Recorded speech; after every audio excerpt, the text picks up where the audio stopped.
बिस्मिल्लाहिमिनश्शैतानिर्रजीम बिस्मिल्लाहिर्रहमानिर्रहीम रब्बिश्रह ली सदरी वयस्सिर ली अमरी वहलुल उक़्दतम मिन लिसानी यफ़क़हू क़ौली।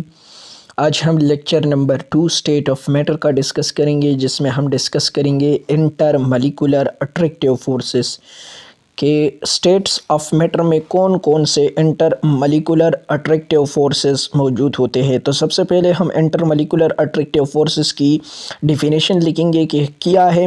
The force of attraction exist among the molecule of a compound are called intermolecular. Inter mean के दरमियान, मलिक्यूलों के दरमियान वो फोर्स ऑफ अट्रैक्शन जो एग्जिस्ट करता हो, जो मौजूद होता हो among the molecule of a compound, किसी कंपाउंड के मलिक्यूलों के अंदर जो फोर्स ऑफ अट्रैक्शन होती है उसी को हम क्या कहते हैं, फोर्स ऑफ अट्रैक्शन जो होती है उसी को हम इंटर मलिकुलर अट्रैक्टिव फोर्सेस कहते हैं।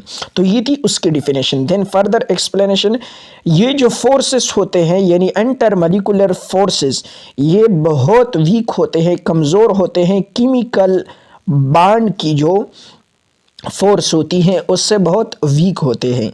ये जो फोर्स होते हैं ये ग्रेटली इफेक्ट करते हैं, मतलब ज़्यादा इफेक्ट करता है physical property of substances. Inter molecular attractive forces जैसा कि फर्दर लिखा गया है कि सच एज मेल्टिंग पॉइंट पे, बॉइलिंग पॉइंट पे और वेपर प्रेशर पे डिपेंड करता है, मतलब उसको ग्रेटली इफेक्ट करता है, उस पे असरअंदाज होते हैं। कौन सी चीज़? Intermolecular attractive forces. Because whenever intermolecular attractive forces is high, melting point high, boiling point high and vapour pressure these are, मतलब अगर किसी मलिक्यूलों के दरमियान इंटर मलिकुलर अट्रैक्टिव फोर्सेस ज़्यादा है, हाई है, सख्त है, तो वो चीज़ तो सख्त होगी, उसके मेल्टिंग और बॉइलिंग पॉइंट तो यू नो दैट कि वो बहुत ज़्यादा होगी, ज़्यादा टेम्परेचर की ज़रूरत होगी। इंटर मलिकुलर फोर्सेस की फर्दर 3 टाइप्स है। कौन कौन से हैं? हाइड्रोजन बॉन्डिंग है, डायपोल फोर्सेस हैं, लंडन डिप्रेशन फोर्सेस है। These are the 3 types of forces which have been called intermolecular forces. All these forces are collectively called van der Waal forces. ये जो 3 फोर्सेस है यानी hydrogen bonding force, dipole forces, London depression forces, ये 3 जो forces है उसको हम collectively क्या कहते हैं? van der Waal फोर्सेस कहते हैं। In gases, the intermolecular forces are very weak. अब हम स्टेट ऑफ मैटर के बारे में बताएंगे कि उनमें कैसे मौजूद होता है intermolecular attractive forces.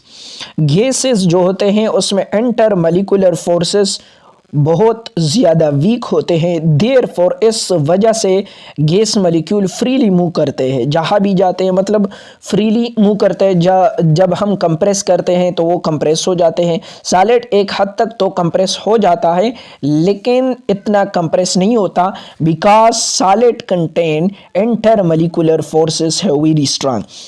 Intermolecular forces जो होते हैं सॉलिड में वो स्ट्रांग होते हैं, गैसेस में कम होते हैं, वीक होते हैं, because gases, that's why gases freely move and therefore molecule in solid are very close together.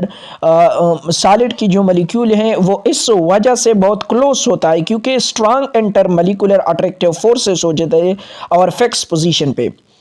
ये जो मॉलिक्यूल होते हैं सॉलिड के, ये ना तो हरकत करते हैं और ना ही वाइब्रेट होते हैं, ये भी एमसीक्यूज़ के लिए याद रखना।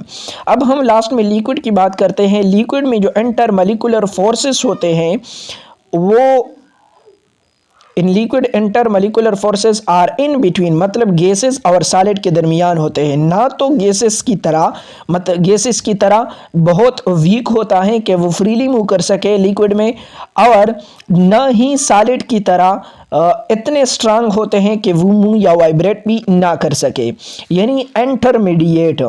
Therefore the liquid molecule flow at his fixed volume. That's why हम कहते हैं कि लिक्विड मॉलिक्यूल जो होते हैं वो फ्लो तो करते हैं और इसकी फिक्स्ड वॉल्यूम तो होती है लेकिन डेफिनेट शेप नहीं होती, because intermediate intermolecular attractive forces.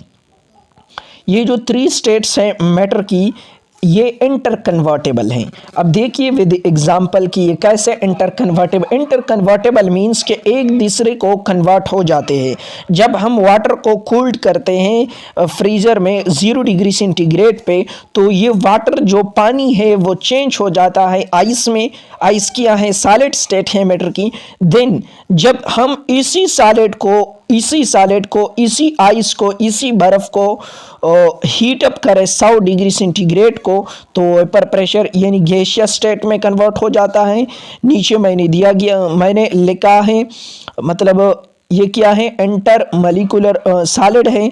Solid H2O melting point, freezing point, water पे, लिक्विड पे चेंज हुआ, देन गैस पे चेंज हुआ। जब हमने यहाँ पर वेपराइजेशन हो गई, H2O की यानी वाटर की गैस पे चेंज हुआ।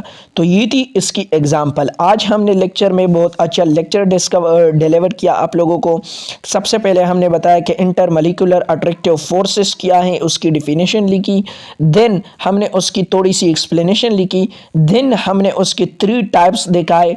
फिर हमने उसकी स्टेट ऑफ मैटर पे अप्लाई किए इंटर मॉलिक्यूलर अट्रैक्टिव फोर्सेस हों जो आपने देखे। ये एक अहम क्वेश्चन आ सकता है कि explain the inter molecular attractive forces class 9 chemistry state of matter की चैप्टर में। तो आप लोगों ने ये लिखना है। आपको जितने नंबर का क्वेश्चन होगा उतने ही नंबर मिलेंगे। अल्लाह हाफिज़।